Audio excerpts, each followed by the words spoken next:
Terima kasih. Assalamualaikum warahmatullahi wabarakatuh. Yang saya hormati dan saya muliakan Yai Prof. Kiai Asep. Saya tidak ingin bertanya Yai dan tidak ingin meminta seperti kakanda saya, ya. Cuma alhamdulillah saya bersyukur kepada Allah karena saya sempat nginap di Pondok Amanatul Ummah di Pacet, Mojokerto beberapa malam. Saya saksi mata bahwa Pak Kiai betul-betul bisa menjadi inspirasi buat kami semua. Alhamdulillah. Oleh karena itu saya tidak ingin bertanya dan tidak ingin meminta bantuan karena saya ketua PGMI Kabupaten Bulukumba. Ya, dan saya juga wakil ketua Pergunung Kabupaten Bulukumba. Ya. Dan beliau ketua Pergunung. Ya. Saya inginkan dari Yai, ya, tolong kami berikan ya doa barangkali sehingga saya bisa mengurus keluarga dengan baik, membesarkan madrasah saya dan bisa mengembangkan dua sekaligus organisasi profesi guru Pergunung di Kabupaten Bulukumba dan PGMI Kabupaten Bulukumba. Matur nuwun Yai. Mohon maaf pendek pertanyaannya, tapi jawabannya panjang. Oleh karena itu berkenankan saya menjawab leluasa, waktu panjang tidak mengapa. Jawabannya menurut saya, mohon maaf, menjelang subuh, kalau bisa 1 jam, kalau tidak bisa setengah jam, sholat malam. Saya 1 jam saya dan 12 rakaat, 13 rakaat dengan witir 1 rakaat, 13 rakaat.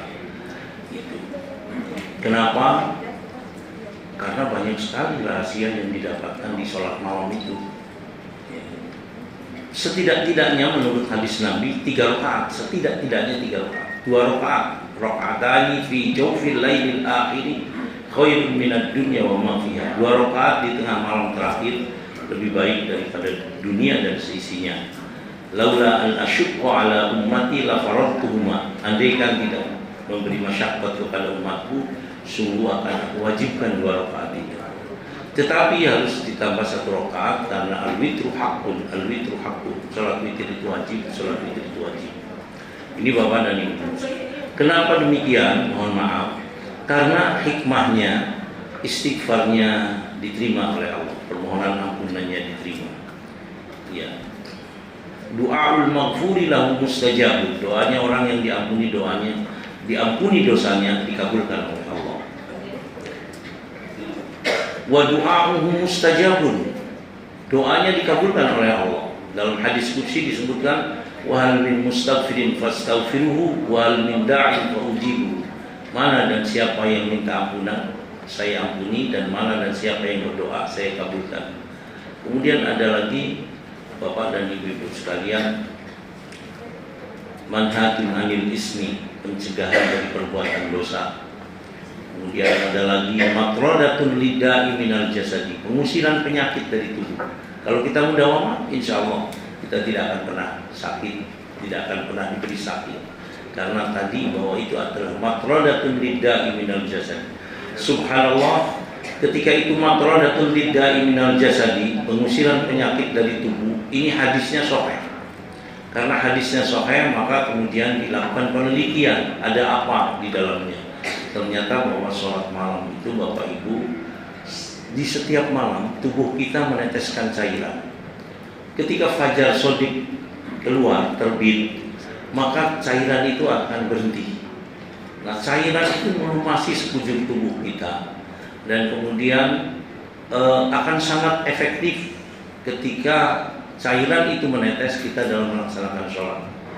Nomor 2, dalam penelitian itu menemukan bahwa orang tidur itu detak jantungnya berdetak cepat, cenderung tidak teratur sehingga mendengkur dan seterusnya. Ketika kemudian orang itu bangunnya terlambat sampai jam 7 baru bangun, seringkali kita menemukan kejadian orang stroke itu saat itu. Karena terlampau panjangnya dalam detakan jantung yang tidak teratur.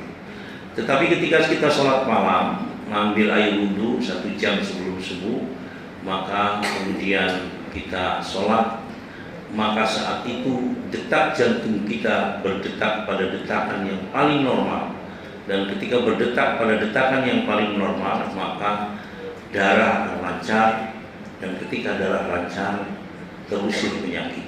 Itu Bapak dan Ibu. Setelah itu masuk sholat subuh, upayakan sholat subuh itu berjamaah.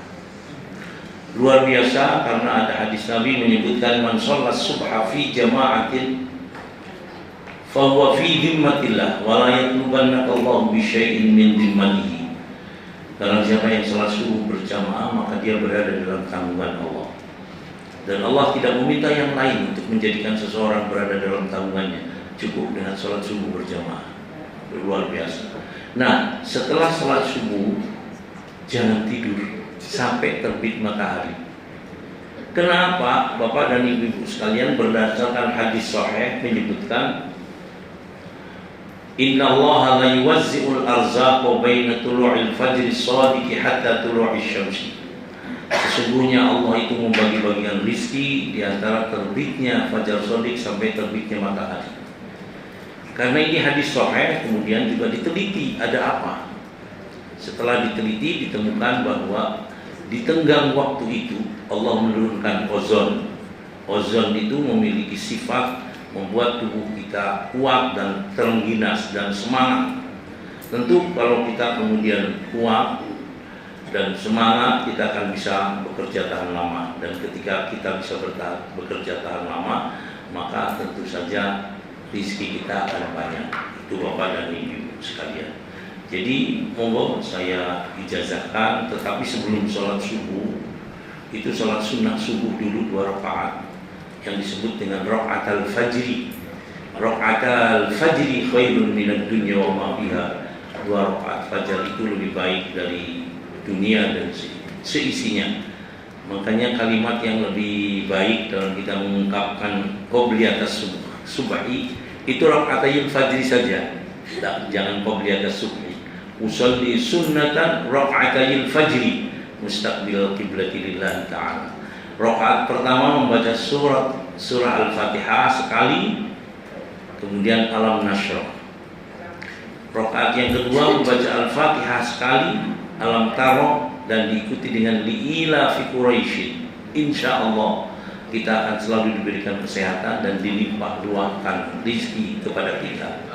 Saya kira itu apa yang bisa saya sampaikan. Selanjutnya. Baik, untuk yang terakhir, karena Makasih ya. Pak Kiai nanti akan tinggalkan tempat ini, akan bertemu Pak